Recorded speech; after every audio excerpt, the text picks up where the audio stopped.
కలియుగ దైవమైన శ్రీ వెంకటేశ్వర స్వామిని హిందూ మతస్థులందరూ కూడా దైవంగా భావించే ఆ దేవుణ్ణి శాసన మండలిలో రికార్డులు పట్టుకొని మరి రాజకీయ చర్చ తేవడం ఇది ఘోరమైన అపచారం.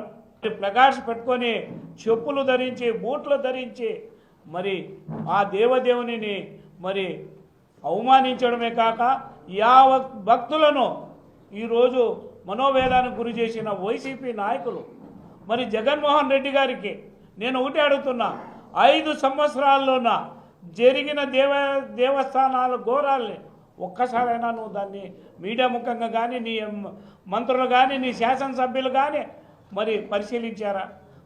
మరి హిందువులంటే నీకు శత్రువులుగా ఆనాటి నుంచి నేటి వరకు మరి ఈరోజు కల్తీ నెయ్యి విషయంలో డైవర్షన్ తీసుకునేందుకే ఈరోజు ఈ శాసన మండలిలోన మీరు ఈ కార్యక్రమాలు ప్రవేశపెట్టారు.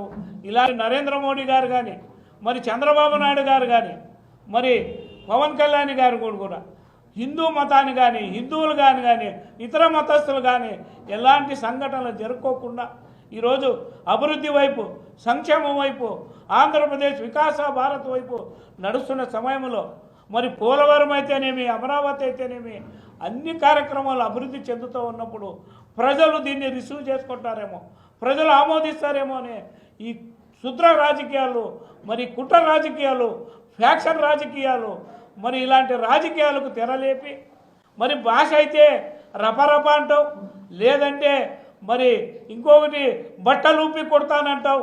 ఏమి భాష? ఈ రాష్ట్ర దౌర్భాగ్య పరిస్థితి వచ్చింది.